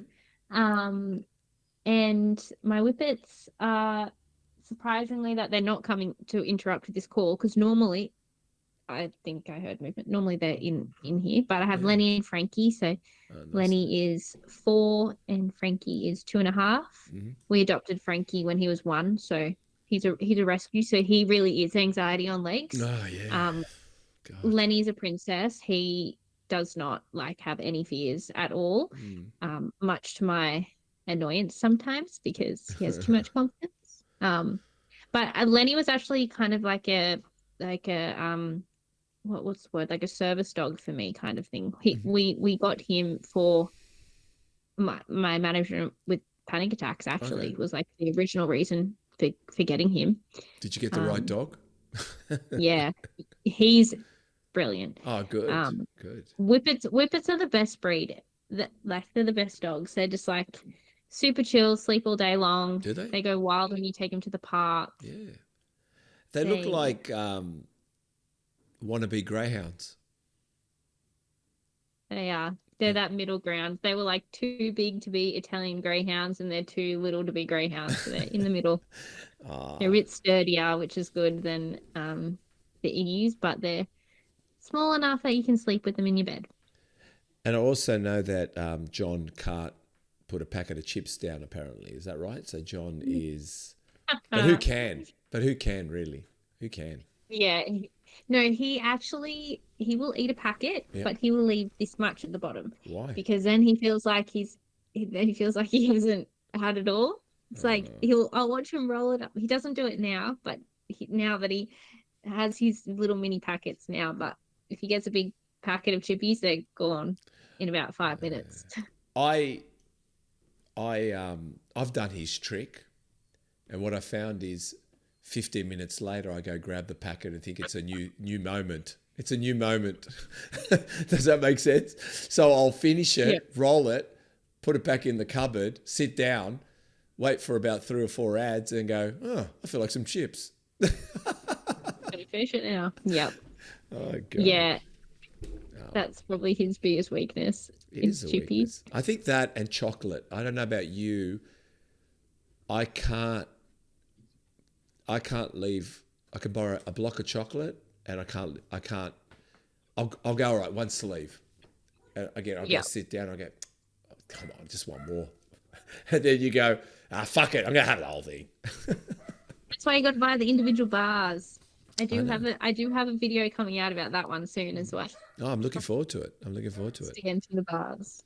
Talking about individual bars, tell us about those scrawny legs at school, and felt like no matter how hard I trained my legs, they would never grow or get stronger. But why sorry? To see growth like this, I feel like bloody Arnold Schwarzenegger. Eat more food, train hard, progressively, and stop being a little bitch. Not overtrain and actually prioritize rest. Yeah. So even before I went through my whole history of having an eating disorder, I was just a scrawny kid, stick figure kid always. Yeah. So I had no muscle on my legs. And yeah, I always got bullied about it at school, stupidly. I don't know. Kids are silly. I couldn't even tell you why. You said There's you no logic behind it. you got bullied for it. Yeah. So. By a lot of boys, which is weird. You know what? Kids are mean. It's weird. Yeah, no, it's. You know what, Sammy? Bullying is every age. It's not just kids. Yeah. I thought you can grow out of it. You have to be resilient, because life is, unfortunately, there is those crowds, and they do hang around each other. And I'll tell you how funny it is. I think me and Chris, not just discovered it, but the thing is, when someone gets bullied, everyone around stands around the bully clapping, only so it's not them. So in other words, because if you don't participate, they might come for you. So it is sad. It is sad, but unfortunately, I'm 55, like I said.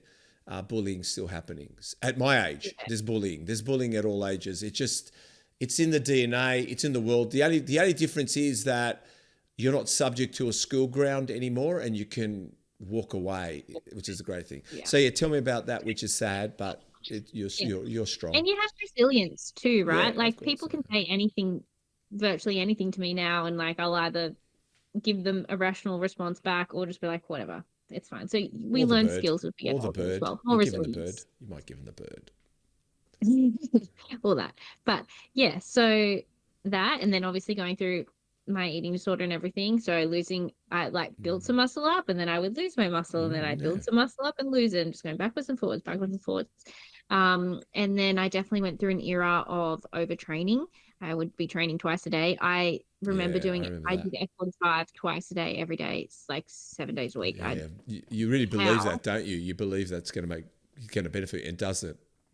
Yeah, no, definitely not. And so it's just taken a really, really long time for me to see progress of doing all the right things, finally seeing progress. And now I'm like absolutely addicted to the progress and just to see the results and what happens when you are consistent and you are doing the right things and you're learning to actually, I would think that I was training hard for a while ago, and then I would get put through the ropes of being like, no, this is how you actually train hard. This is what's pushing to failure. This is how you actually do tempo properly. And then your world opens up and you're like, oh my God, this is how you train properly. And then results happen as well. So so it's been a journey, but So your legs have grown. So what I see from the photo. They're slowly growing. They are. They're going to keep growing alongside everything else so that I'm ready to get back on stage next year, because I'm absolutely itching for it at the moment. Well, seeing you've segued us into that, you did a bodybuilding comp in 2022 and 23. Were they your first comps? Yeah, so I did in the IFB. I did IFBB in 2022, and then again in the season B 2023, and actually did the Amateur Olympia in America last year as well. So state nationals, amateur O, which was the best experience ever. And I'm doing it again next year, like 100% locked in, definitely going to America to do it again. Wow. Hopefully I would love to do the Japan show as well next year. They're both the goals. Good on you. That's awesome. How do you actually, who was it? Who did we have that we spoke about anorexia with? What was the name with Liam? Laurie spoke about, she was a gymnast, and she spoke about, and she competes too now, but she talked about eating disorders, and she said that dieting for comps helped her because she had to eat. So she had to have structure.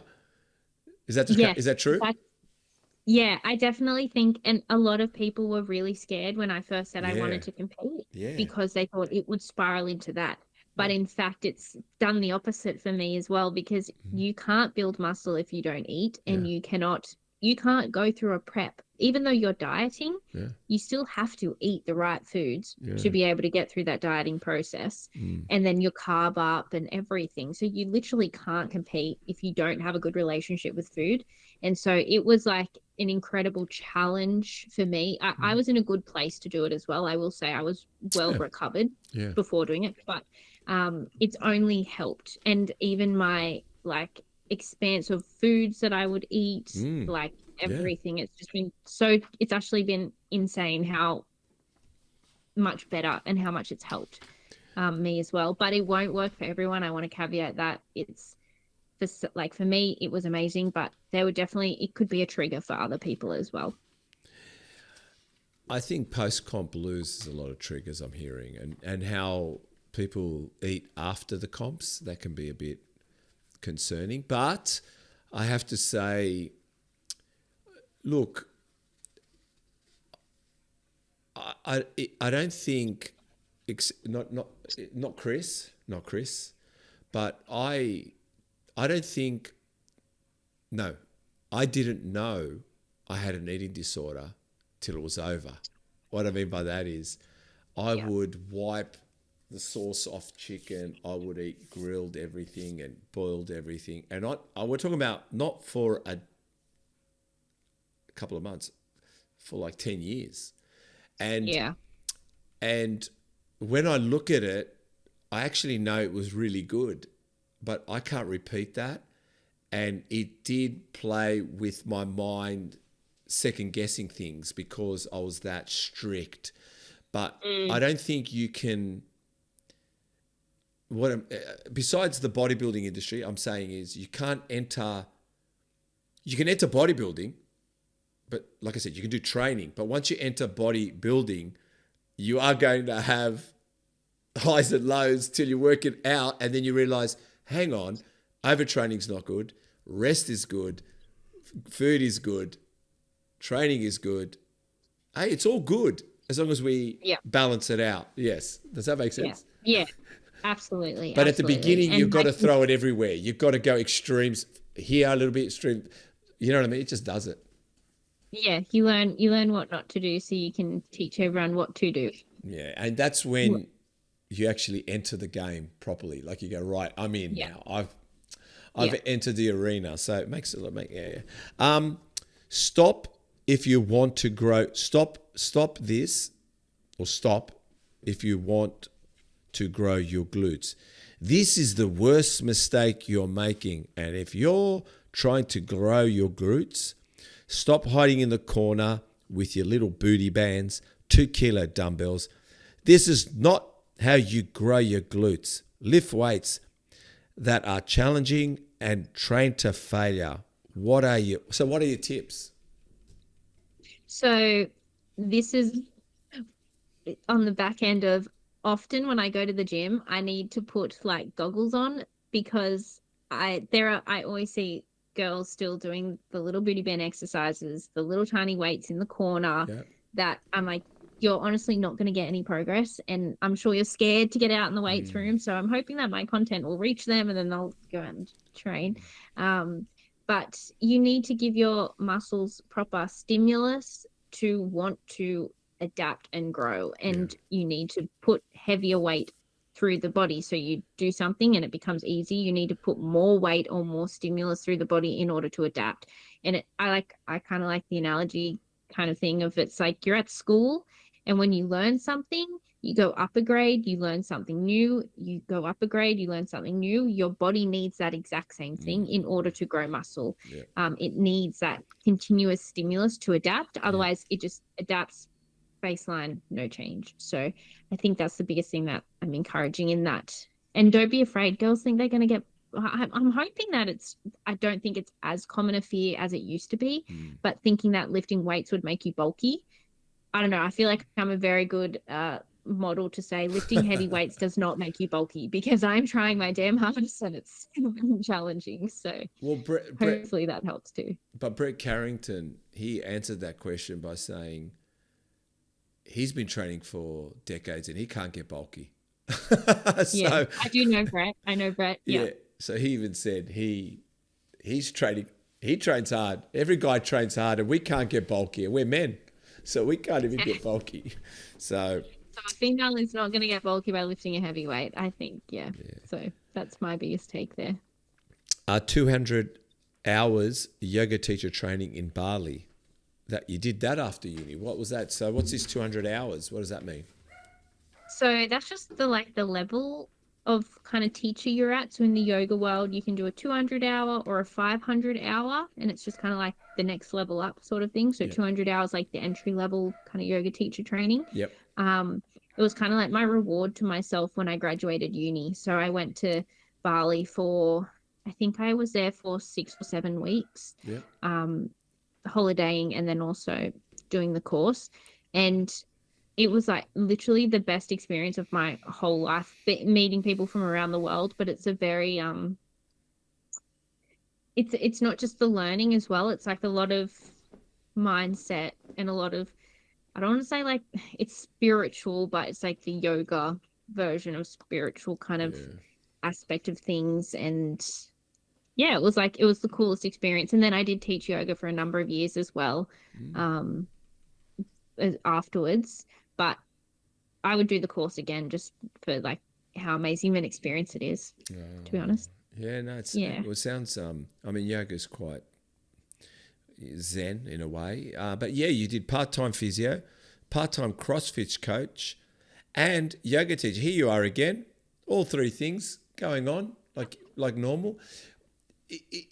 Besides what you're doing now, because it seems like what you're doing now is what makes you most happiest. So we got that. Really? But out of all those things, which one is your next go-to? Like as in what I'm doing now as well? So you doing physio as well at the same time, physio? I do work part-time as a physio, yes. And you're a personal trainer as well, correct? Online coach. Online coach, yeah. So no hands-on anything at the moment. Online coaching is definitely my biggest passion. Right. And I use my physio knowledge and skills in how I do programming. And then if any one comes to me with injuries, then we can do telehealth kind of physio style of thing as well. But yeah, that I think I would say online coaching is definitely more my passion, because you can treat the whole person. Whereas when you're in the physio world, people just come to you to get out of pain. They just want a massage, or they'll do a couple of little exercises and then they get out of pain and they go away and they go back to normal. Whereas I would get frustrated with that, and I'd be like, you could be out of pain, out of injury if you just did X, Y, and Z, lost some weight, did some exercise, ate healthier, looked after your mindset. Like a lot of pain comes from poor mental health as well. Like stress causes physical pain as well. So I got really frustrated with that, because I'd be like, just come back and do everything. So then I started just naturally incorporating my nutrition and things into my physio practice. And then that led to just much prefer being an online coach because of it. Do you find it challenging when you got a person coming to see you as a physio, but you think, God, you'd need me as your PT online, like you need me, but they don't, you can't do that. Like in some ways you can't, I'm not saying you can't. What I'm saying is, I guess you don't want to take their what their objections are coming to see you, why they came. So you don't want to confuse them either. Does that make sense?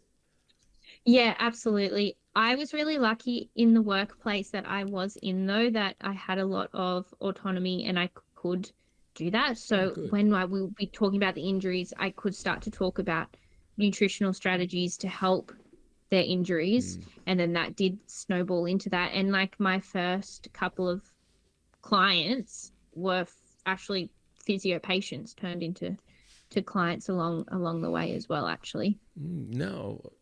Well, that's... Yeah, but I was very lucky in my situation. It wouldn't work for everyone, but it is good. Yeah, no, it's like I said, it's you're there, it's happening there and then. You're doing a PhD in physio currently? Yes. So whilst part-time physio and so you got a third thing going on again. Here we go. You're back again. Well, I didn't realize I always have three things going on. Yeah. That's such a funny pattern to notice. Yeah, I've exposed it. So I got really frustrated with having patients come to me in the physio practice and be like, oh, I didn't know about this exercise, or I never got taught to do this, or they never told me this, or just like I just felt like I was the physio that finally taught people how to do an exercise or taught them about their injury better or something. So I just kind of really got frustrated about that and just saw that there's a really big gap between what we get taught at uni and like what we should be doing. We're meant to be exercise professionals as physios, and we hardly learn anything about exercise at uni. It's actually like ridiculous how bad it is. So that led me to wanting to do my PhD to do something about it. So I'm studying like best practices for exercise prescription for physios, to kind of improve that practice. Because if they're a physio with a background like mine and in their Cert 3 and 4, they're usually fine. Or if they've done exercise phys and then they've done physio, they have a lot of skills, they're really good. But if they're just done physio and nothing else, then they often miss a lot of information and knowledge in that aspect of things. And then that's where like patient outcomes are just not nowhere near as effective. So that's why I'm doing my PhD, is to try and improve clinical practice, teach physios. Eventually I'd like to teach physios how to do exercise prescription and program development better for patients. Yeah, I mean, I had, I don't know if you watched the podcast with Andrew Locke. I had Andrew Locke on. I did see that, yeah. And I had Pato Performance, Paul Xidis. We just did a podcast with him. He's just going to be launched soon. So yeah, cool. It's interesting, and I find, correct me if I'm wrong, sometimes it's finding out where the problem lies as well, and then also finding the appropriate exercise for where the problem lies. Does that make sense? I'm assuming, I'm not a physio, but from hearing these guys, because some of them have had the same, they've said the same thing you said. You only learn so much at university, and it can frustrate you to help the client. So that's why you're doing more. Yeah, exactly. Definitely. And I think, well, I mean, there's so many different schools of thought when it comes to physio as well. I have a bigger, like I kind of lean more towards, in a lot of circumstances, it doesn't really matter what the diagnosis is. Right. The rehab is going to be much of the same sort of thing. In a lot of instances, like people come for shoulder pain, it's like, it doesn't really matter what's causing the shoulder pain too much. Like it does, but it doesn't really, because the rehab is going to be very, very similar, because we look at like what is weak, what needs strengthening, what is tight. Like, you look at it in that aspect, like more functionally. That's how I kind of do it. Some people won't like that. Some people will do more diagnostics. Everyone's different in the way that they treat. But at the end of the day, we need to be able to fix people, and hands-on therapy has a place, and it does work for certain things. But exercise and getting stronger, 99% of the problems in the world, I swear, could just get solved by just getting stronger in everything that you do. I agree. So that's what I want to help physios be able to do better. Yeah, no, I experienced a good physio a long time ago, maybe 20 odd years ago. And he, besides doing what he has to do, is get x-rays in and have a look at everything. It was L4 and L5, swelling of the disc and creating some nerve damage going down my leg. And he just gave me, I won't go into too much because I've explained it before, but I mean, you don't know about it, but he he basically looked at a few things, gave the area a bit of a, rub and stretch kind of thing, nothing much. And he just gave me exercises, and he kept saying to me, he kept telling me longer and longer to come back to him. He goes, see me in a week, and I go, see you in a week. And then he go, see you in 2 weeks. I go, all right, see you in 2 weeks. He goes, see me in 4 weeks. I go, all right, I'll see you in 4 weeks. But he kept asking the same questions. Are you doing the exercises? And I said, yes. And funny enough, I got better. Because he said to me, even if I touched you, you weren't going to get better. You had to do the exercises. So he was a good physio. Yeah. So I really appreciated him. He taught me a lot. Yeah, that's a good way to go about it. Yeah. Last question here before we go over the body. And I'm sure, I'd like to know more and learn what it was. Oh, yeah. Chris, you'd want to know about this. Get ready. Your filming and editing ideas and everything that goes on behind it, and scripts. Do you write scripts? How do you do all this? Have you got, because it's not an overnight thing. Like, it's not like you've just walked into Woolworths and gone for it. Like, what do you tell us as a creative director like Chris and a cinematographer like Chris? What do you do? Oh, it's definitely a learning process. I'm constantly trying to improve.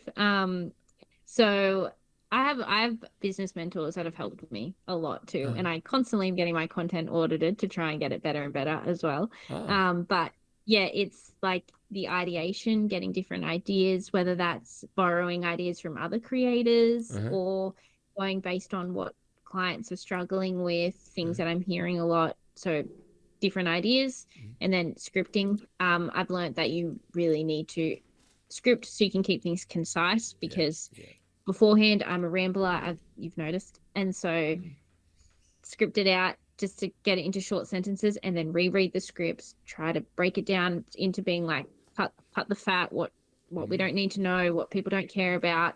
Then we film like I'll often say more sentences that end up than I put in the video. Like I'll just do a stack of things and I'll say I'll work it out later.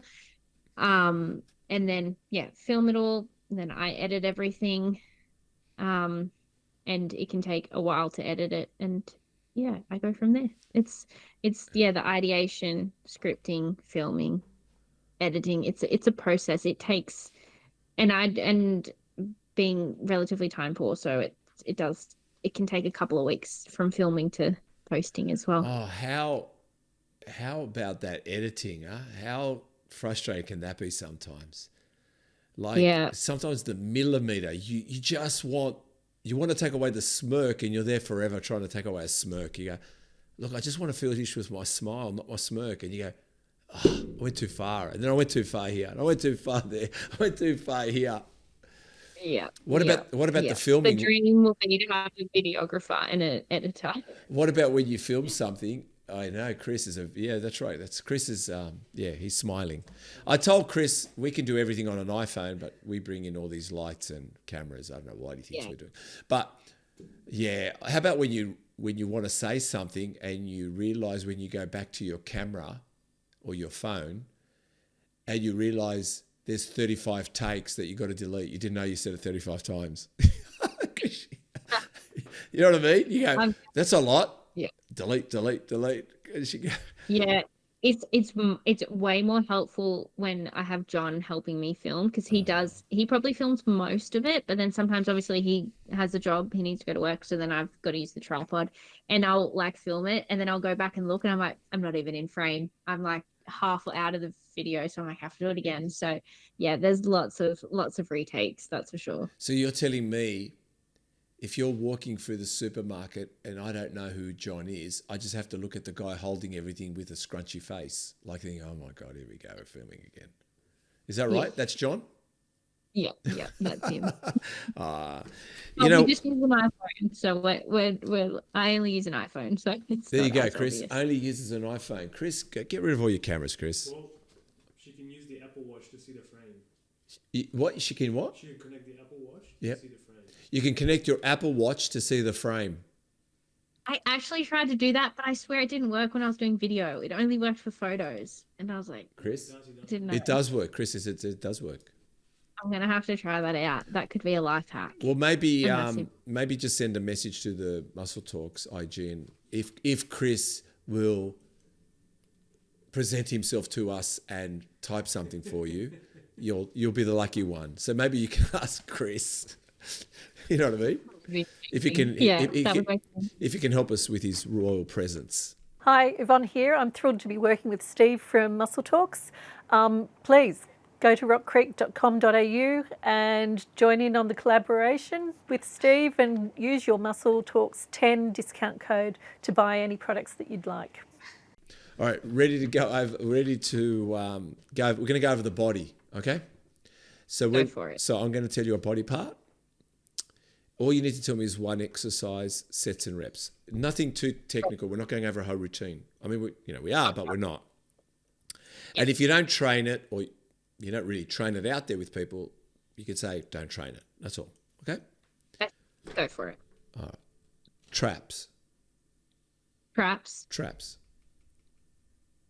I don't train my traps. I do not want traps as a bikini girl, but you would just do shrugs. I just do shrugs, and I would just go 3 sets of 8 to 12, do the very conventional lifting. I mean, you're going to use your traps anyways when you're deadlifting and when you're doing like shoulder exercises and stuff too, but yeah. True. Keep it simple. Keep it simple. Delts, side delts. Lateral raises, my favorite would be, I like machine lateral raises, Yep. to be honest, because I don't like holding on to, sorry, you said don't even ramble and I already have. I don't like holding on to the weights as much. So I prefer machines because you can just like disassociate from your hands and focus on your shoulders. Yep. And I like the 10 to 12 rep range and then doing partial reps to the death. That's my favorite way to do dumps. Okay. Front delts. Was that front? Yeah. Front delts, press, just doing a press, incline shoulder press, doing again like 8 to 10 rep range, so you can go a little bit heavier, maybe 6 to 8, so you can go a bit heavier, and then yeah, that's kind of what I prefer to do. Dumbbells or Smith machine would be my favorite. Back. Lats. No, back I delts. Back delts. Rear delts. Rear delts. Gotcha. So I apologize. Rear delts. I should write rear. Yep. I'll write it now. Yep. Go on. I really like doing. I've learned this from Jeff Nippard. On the reverse pec deck, and then you turn like side on. So this is where it starts. So you get that muscle in extra stretch before you start. So I like doing it in that position and going a bit more like 12 rep range, and then as well doing that partial reps to the death in the stretch position. How many sets, reps? I like to do like 4 to 5 sets. I like a little bit more volume on my shoulders. Yep. And slightly higher rep range to around like the 12 rep range, and then doing the partial reps at the end. Laterals, so back, actual back, one exercise. Reps. Doing your lats. Do you know when it comes to my lats, I alternate with different pull down like hand positions. Yep. So I do it one day, I might do just the conventional pull down. So then the next time I will do a single arm pull down like that. And so I like alternating between that direction and that direction for my lat pull downs. I prefer it's a big muscle, so you can go heavier. So 8 to 10 rep range, really control the eccentric phase, and getting a good stretch at the top is probably the key with that one. 3 to 4 sets. Reps? Around like 8 to 10. Okay. I would do. Lovely. Chest? Also don't train chest that much, but I would go either Smith machine or a dumbbell press. I personally find it a bit more comfortable to do a slight incline. Yep. But you can do flat. I say I program Smith for a lot of my clients because it's just safer. Like they can just lock it out. Yeah. But I think going heavier as well, like anywhere between 6 to up to 10 reps would be nice because it's a big muscle. And then 3 to 4 sets. 3 to 4 sets is like just good. It depends on the person. Start at 3, go to 4 when you want to add more volume for any exercise, really. What about abs? Abs, I like doing a lot of planks and dish holds and dead bugs and a lot of that kind of core stability stuff for abs personally. Because again, as a bikini girl, we want tight, small waist and not blocky 6-pack muscles. So I don't train them as much in that aspect of things. But if you want to train your abs, you need to do like flexion at your hips and flexion at your torso, because that's literally what your abs do, is they just do this movement, that flexion movement. So doing weighted sit-ups or the ab curl and then doing leg raises where you're actually curling your hips up is going to work your proper rectus abdominis muscles. So I do sprinkle those in, but I mainly do like planks and that kind of stuff too. Okay. Biceps, just go for the good old bicep curl with whatever piece of equipment's available at the time in the gym. Yeah. I say don't overcomplicate it. I think a guy would have a very different answer, and they're probably going to say preacher curl or something that puts the muscle on more stretch, or the cable behind the body, and then something like that. Oh, well, Because anytime you can put a muscle on stretch, when you're then loading it up, is going to get the best growth response. But again, I didn't know that. for a bikini girl, I do whatever's available wherever I'm at. Just throw them in 3 sets of like 10 to 12. Okay. I'm very like chill with it. Yeah, no. What about tricep? Triceps, I like overhead tricep extension the best. I prefer doing it with a dumbbell or a plate personally over like the cable. But again, it's just putting it in that stretch position. So it's just going to get the most bang for your buck. How many sets and reps? I just go 2 to 3 sets, and I do 10 to 12, maybe more 12 to 15 reps, sprinkled in, because you're going to be using them when you're doing your pressing movements as well with triceps. Only to be fair that, I ask boys and girls, forearms, you train forearms? I don't until I get like an injury, and then I do, because I'm like, oh, I should be doing this to prevent niggly injuries. But I don't. But if you did, I would just do like dumbbell. Yeah, curls. I do. Because it's a very old-fashioned bodybuilding thing. We did in the 90s and 80s, we did train traps, and we did train forearms. We didn't do a lot of deadlifting. I know deadlifting's big now. Everyone deadlifts a lot. It wasn't as big back then. Don't ask me why. It was just bodybuilding, I guess, not powerlifting kind of thing. But yeah. What about quads? Arnold? Quads. Yeah, doing well.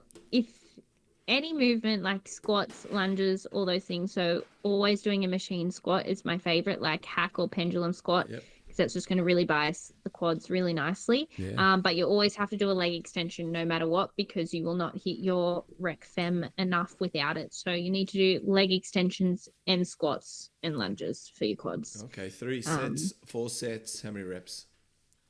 But for the squatting movements, I like going lower, like 6 to 8, maybe like up to go 10 heavy. reps. God, look at for you. Yeah. Just because you get very puffed. It's not cardio, so I prefer to go heavier on my squats. Leg extensions, I like more 10 to 12 reps, and always doing partial reps to the death in the stretched position, especially on leg extensions. Troy has got programmed 7 sets for me on leg extensions at the moment, which is pretty savage. But Are you with Troy Thornton? I am. I've been with Troy for years now. Troy's going to come on the podcast shortly. Oh, amazing! That's good. I know. Really good. Troy the Destroyer, apparently. Is that right? Yeah, with his 7 sets of leg extensions, it's brutal. Oh my God. I can't wait to have him on. Hammies? I like seated hamstring curls Yep. more, because again, it just puts the muscle in a more stretched position. So it's just more bang for your buck with the exercise. But I do alternate as well and incorporate lying down and whatnot. Again, like 10 to 12 reps. It's just a nice range where you can go heavy, but it's still safe, easy to recover from for your nervous system. And then again, partial reps to the death every time. Calves? I like doing a leg press calf raise personally. Okay. I just find it's nicer than the standing calf raise machine. Yep. I feel like you get a nice stretch. I like going a bit higher, like 12 to 15 reps. And if you can't do the full rep, doesn't matter. Just do the bottom stretched range to get that growth is where I like to go with the calves. But yeah, higher volume, because they're just kind of a bit more of an endurance-y kind of muscle. So I like going higher volume on them. It's funny, no one knew what to do with calves in the 80s and 90s, meaning now we know the stretch is so important, because we just used to hold them up. Like, you got to get them up. You got to get them up, and Don't go too low because you can't get them up, but it's so much about the stretch down. It's the way around. Yeah, I used to be the same. For sure. I used to think that. Seeing you're a physio. Tibialis? I do not train Oh my it, gosh. but it is very beneficial too, especially You're if the I'm only back from one. ankle You're the injury. only one. Everyone trains it. No, they don't. No one trains Yeah. it. No one trains it. Dorsal flexion, that's all you got to do. I I've do actually it, and I've seen. seen- I do tibialis. I do. Yeah. And I've seen a difference. I've done it for a long Yeah. time now, like about a year and a half, and I've seen a complete difference to my calf doing the tibialis. Yeah, it would. And have you noticed anything with your squat depth? Because having a stronger tibia can help with getting better dorsal Yeah, flexion. 100%. Yeah. So you have to squat better. Yeah, you do Yeah. squat better. But I also found out through, who was the Open women? Chelsea, is her name Chelsea? Open? Chelsea Dion. She told me, she's Open women's, Olympia.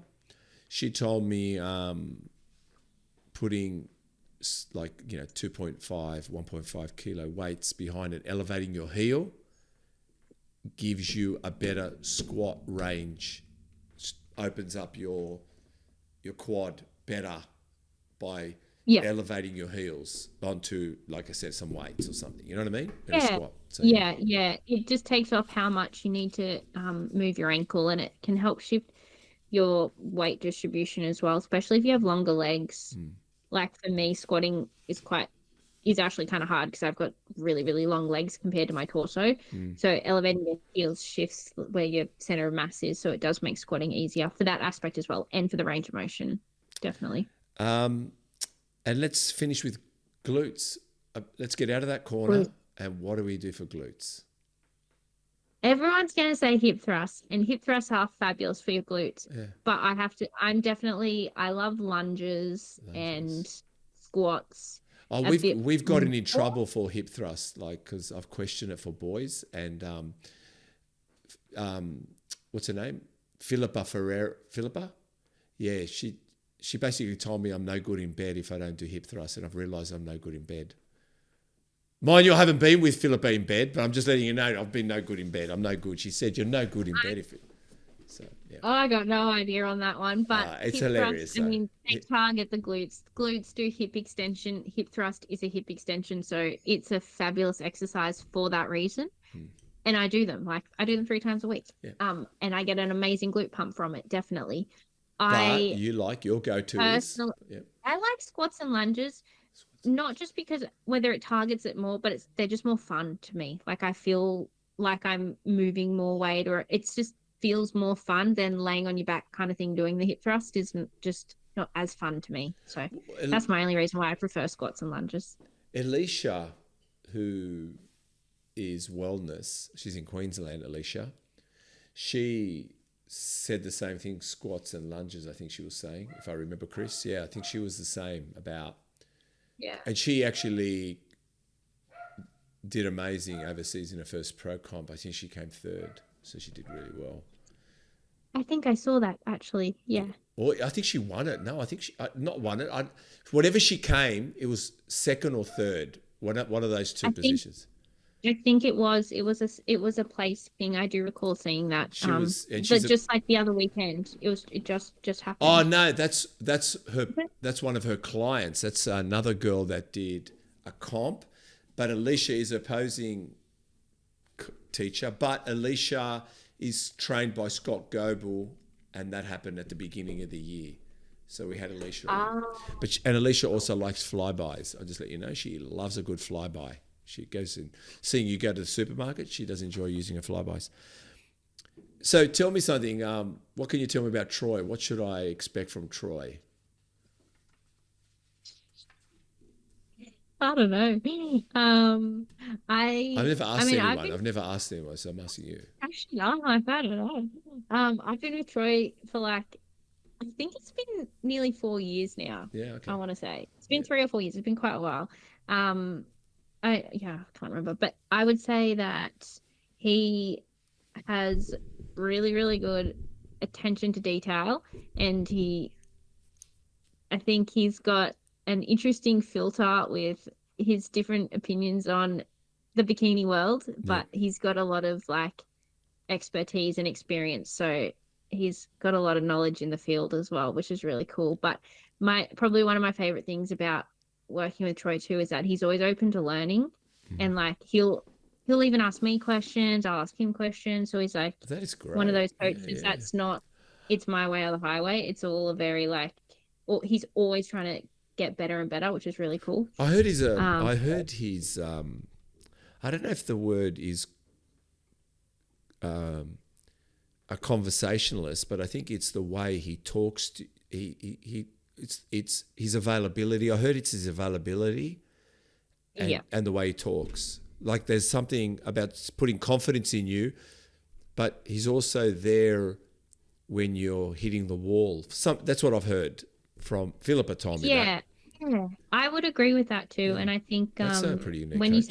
you said the conversationalist, I think he's really good at kind of, he can sit and listen and take it in and consider and like respond in a really good way as well. Like it's very thoughtful things that I think he says, and has a lot of good, like is really able to change the way that he needs to respond based on the person in front of him to help them as best as they can too.